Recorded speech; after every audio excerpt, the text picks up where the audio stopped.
តើអ្នកទាំងអស់នេះជឿទេបើសិនជាខ្ញុំនិយាយថាយើងទាំងអស់គ្នាគឺមានបេះដូងចំនួន5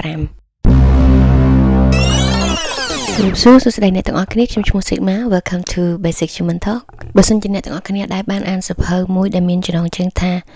The Hidden Power of the Five Heart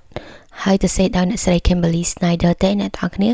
ប្រកាសជាជឿថាយើងមានបេះដូងចំនួន5បេះដូង5គឺមិនមែនមានន័យថាយើងមានបេះដូង5នៅក្នុងខ្លួនប្រាណរបស់យើងទេបេះដូងទាំង5ហ្នឹងគឺជាដំណាក់កាលទាំង5នៃអារម្មណ៍ទាំង5ដែលយើងភាគច្រើនតែងជួបប្រទះ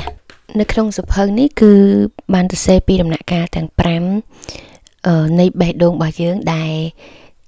សរបញ្ជាក់ពីអារម្មណ៍ដែលយើងតែងជួបប្រទះក្នុងដំណាក់កាលផ្សេងៗនៅក្នុងជីវិតរបស់យើងដំណាក់កាលទី1គឺ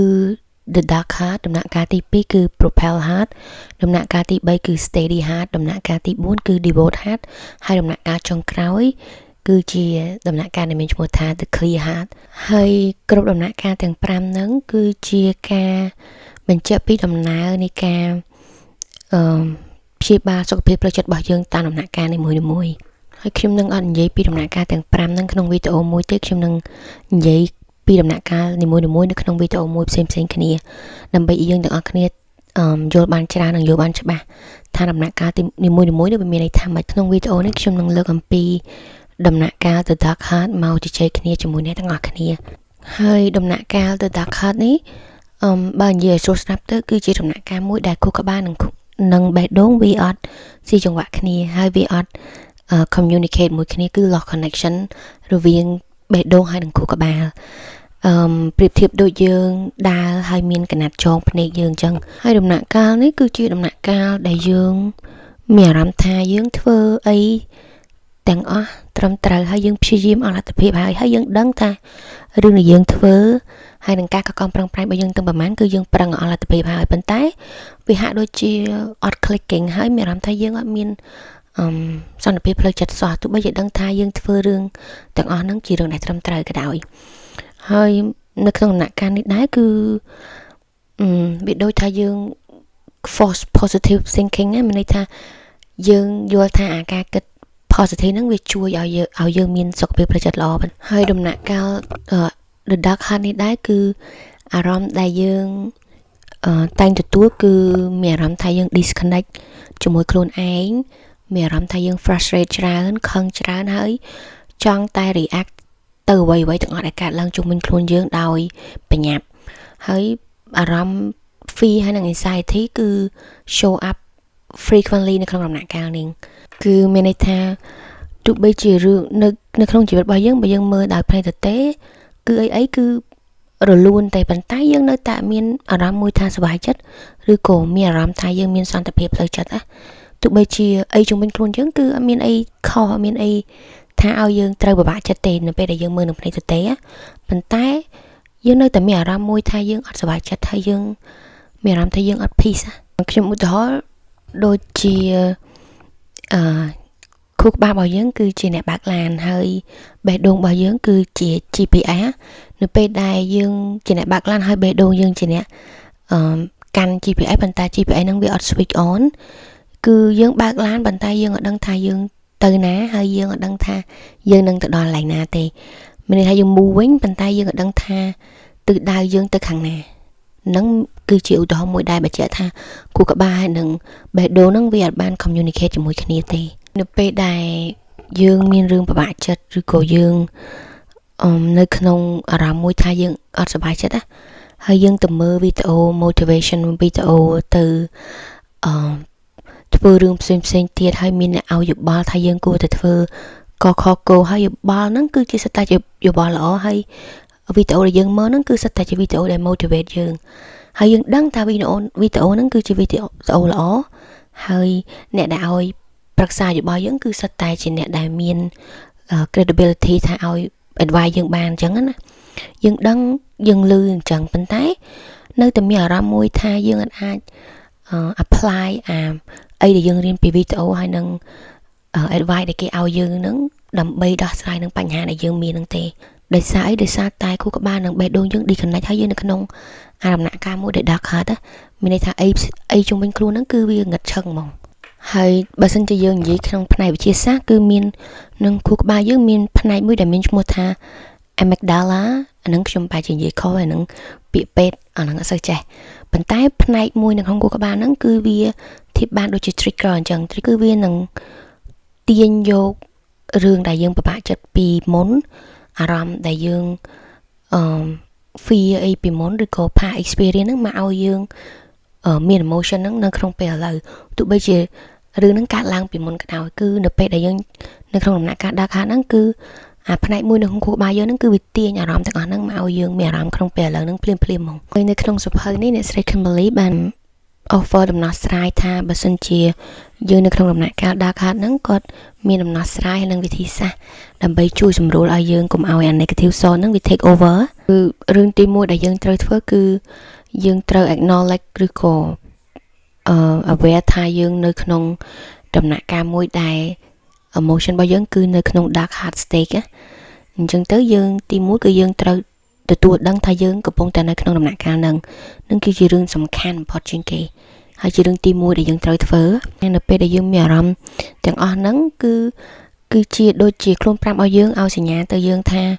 យើងកំពុងតែនៅក្នុងដំណាក់កាលមួយដែល dark heart stage អញ្ចឹងទៅយើងត្រូវ acknowledge វាហើយរឿងដែលសំខាន់បំផុតគឺយើងអត់ត្រូវ push អា dark ហ្នឹង away ទេហើយបែរជាគិតថាយើងគួរតែគិតរឿងអីល្អៗ think positive ទៅអា dark ហ្នឹងវានឹង go away ហើយអាហ្នឹងជាកំហុសទី1ដែលយើងអត់ត្រូវធ្វើទេហើយគាត់បានឲ្យយើង practice នៅការដកដង្ហើមនៅពេលដែលយើងដឹងថាយើងមានអារម្មណ៍ទាំងអស់ហ្នឹងហើយយើងនៅក្នុង emotion មួយដែលនៅក្នុង dark heart stage គឺ in real time យើងត្រូវដកដង្ហើមចូលហើយដកដង្ហើមចេញដកដង្ហើមចូលម្ដងហើយដកដង្ហើមចេញ2ដងអញ្ចឹងទៅហើយចាប់ផ្ដើម relax body របស់យើងហើយនៅពេលដែលយើងធ្វើអញ្ចឹងបាន3ដងយើងនឹងព្យាយាមធ្វើមិនឲ្យ shift អាការដកដង្ហើមរបស់យើងនឹងឲ្យដូចយើងកំពុងតែដកដង្ហើមចេញពីបេះដូងយើងអញ្ចឹងយើង focus ហើយគិតថាយើងកំពុងតែដកដង្ហើមចេញពីបេះដូង instead of អាចច្រមុះយើងណានៅពេលដែលយើងធ្វើអញ្ចឹងទៅយើង keep doing that បាន3-4ដងអញ្ចឹងទៅចាប់ផ្ដើមគិតទៅនៅពេលដែលយើងកំពុងតែដកដង្ហើមហ្នឹងហើយគិតថាយើងដកដង្ហើមចេញពីបេះដូងហ្នឹងយើងចាប់ផ្ដើមរំលឹកខ្លួនឯងពីរឿងដែលយើង can appreciate បានណាដូចជាមនុស្សដែលយើងចូលចិត្តកន្លែងដែលយើងធ្លាប់ទៅហើយសុបាយហើយមនុស្សដែលយើងជួបឬក៏ស្គាល់ហើយធ្វើយើងសុបាយចិត្តម្ហូបឆ្ងាញ់ៗដែលយើងញ៉ាំយើងត្រូវដកដង្ហើមហ្នឹងហើយគិតទៅរឿងទាំងអស់ហ្នឹងធ្វើអញ្ចឹង 3-4 ដងទៅនៅទីបញ្ចប់យើងនឹងមានអារម្មណ៍ថាយើង relax បន្តិចហើយអត់អា negative thought ហ្នឹងវាអត់ take over យើងទេបេះដូងរបស់យើងគឺ generate អា electromagnetic field ដូចនិយាយសួរស្ដាប់ទៅដូចយើងបើសិនយើងនៅចិត្តណាម្នាក់វាធ្វើឲ្យយើងមានអារម្មណ៍ល្អហើយមានអារម្មណ៍ថា easy ហើយស្រឡះខ្លួនណានឹងគេហៅថា great energy បេះដូងរបស់ម្នាក់ហ្នឹងគឺ generate អា great energy ហ្នឹងគាត់ advise ថាឲ្យយើងព្យាយាមនៅចិត្តមនុស្សប្រភេទហ្នឹងឲ្យបានច្រើនជាពិសេសនៅពេលដែលយើងនៅក្នុងដំណាក់កាល dark heart ហ្នឹងគឺព្យាយាមធ្វើម៉េចឲ្យនៅជុំវិញមនុស្សដែល bring great energy ហើយជាមួយគ្នានឹងដែរមានមនុស្សមួយប្រភេទទៀតដែល bring chaotic energy មានន័យថានៅពេលដែលយើងនៅចិត្តម្នាក់ហ្នឹងទៅមានអារម្មណ៍ថា feel off ហើយម្នាក់ហ្នឹង always negative always complaining ហើយ bring dark energy នៅពេលដែលយើងនៅក្នុងដំណាក់កាល dark heart ហ្នឹងគឺព្យាយាមឲ្យពីលទ្ធភាព limit ហើយនឹង careful choosing មនុស្សប្រភេទណាដែលអាចនៅក្នុងនៅចិត្តយើងបានហើយនៅឲ្យឆ្ងាយពីមនុស្សដែលbring a chaotic energy ហ្នឹងព្រោះយើងកំពុងតែនៅក្នុងដំណាក់កាលមួយដែលមានសុខភាពផ្លូវចិត្តទន់ខ្សោយស្រេចហើយប៉ុន្តែនៅពេលដែលយើង bring a energy ហ្នឹងមកចិត្តយើងទៀតគឺរត់ធ្វើឲ្យយើងពិបាកចិត្តទៀតហើយវិធីសាស្ត្រផ្សេងៗទៀតដូចជាគាត់ណែនាំឲ្យយើងទៅ feel a natural light ហ្នឹងឲ្យច្រើនទៅ outdoor ឲ្យច្រើនហើយញ៉ាំរបស់ដែលមានជាតិបន្លែជាតិអីគ្រប់គ្រាន់ចឹងទៅសម្រាប់ឲ្យគ្រប់គ្រាន់ដំណាក់កាលហ្នឹងគឺជាដំណាក់កាលមួយដែលយើងត្រូវ careful maintain ថាយើងញ៉ាំអីយើងសម្រាប់គ្រប់គ្រាន់អត់យើងត្រូវពលឺព្រះអាទិត្យហ្នឹងគ្រប់គ្រាន់ឬក៏អត់ចឹងណាសរុបជារួមមកនៅក្នុង dark heart ហ្នឹងរឿងដែលសំខាន់ផុតដែលយើងត្រូវដឹងគឺហើយនឹងប្រាប់ខ្លួនឯងគឺនៅពេលដែលយើងដឹងថាយើងនៅក្នុងដំណាក់កាលមួយដែល dark heart state ហ្នឹងគឺយើងត្រូវដឹងថាអារម្មណ៍ដែលយើងមានទាំងប្រមាណជា negative thought ជារឿងដែលយើងអត់មានអារម្មណ៍ថា peace ជាដំណាក់កាលមួយដែលយើងខឹងច្រើនឬក៏មានរឿងផ្សេងៗដែលយើងយល់ថាវាអត់make sense វាអត់ happen ដូចយើងចង់បានណាត្រូវទូដឹងថាយើងនៅក្នុង dark heart តែរឿងដែលសំខាន់ជាងនឹងទៅទៀតគឺត្រូវប្រាប់ខ្លួនឯងថាអារម្មណ៍ទាំងអស់ហ្នឹងគឺជាអារម្មណ៍ធម្មតាទេមនុស្សយើងវាតែងតែមានដំណាក់កាលផ្សេងហើយតែជួបប្រទះអារម្មណ៍ផ្សេងគ្នាហើយ dark heart ហ្នឹងមនុស្សគ្រប់គ្នាសិតតែឆ្លងកាត់ទាំងអស់យើងត្រូវទទួលដឹងអញ្ចឹងហើយមិន blame ខ្លួនឯងមិនយល់ថាខ្លួនឯងនឹង failure មិនយល់ថាហ្នឹងជាអារម្មណ៍ដែលយើងអត់គួរមានណាក៏ប៉ុន្តែហ្នឹងជាអារម្មណ៍ធម្មតារបស់មនុស្សឯងទីដែលយើងអាចចេញបានដែលគាត់ប្រាប់ហ្នឹងគឺជាវិធីសាស្ត្រប៉ុន្តែអ្វីដែលចម្បងគឺយើងត្រូវ sincerely ថាយើងចង់ផ្លាស់ប្ដូរយើងចង់ចេញពីdark heart ហ្នឹងយើងត្រូវចង់ពីខាងក្នុងមកបើមិនជាយើងអត់ចង់ពីខាងក្នុងមកទេគឺវិធីសាស្ត្រដែលគាត់បានឲ្យយើងធ្វើហ្នឹងគឺអត់ apply បានទេអញ្ចឹងយើងត្រូវសន្យាថាយើងចង់ផ្លាស់ប្ដូរយើងចង់ចេញពី dark heart state ហ្នឹងហើយនៅពេលដែលយើងសន្យាថាយើងចង់ grow ចង់ change ចង់ចេញពី dark heart ហ្នឹងគឺយើងមាន option ក្នុងថាតើយើងសម្រេចចិត្តចង់នៅក្នុង dark heart ហ្នឹង longer ឬក៏យើងចង់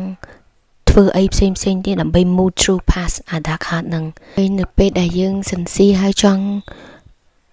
ផ្លាស់ប្ដូរពិតប្រាកដយើងនឹងរួចរាល់នៅពេលដែលយើងចូលទៅដំណាក់កាលទី2ដែលមានឈ្មោះថា Propel Heart ហ្នឹងអរគុណអ្នកនរគ្នាដែលស្ដាប់វីដេអូហ្នឹងហើយយើងនឹងជួបគ្នានៅវីដេអូក្រោយដែលយើងនឹងនិយាយអំពីដំណាក់កាលទី2បន្ទាប់ពីយើងឆ្លងកាត់ដំណាក់កាល Dark Heart ហ្នឹងហើយ Thank you so much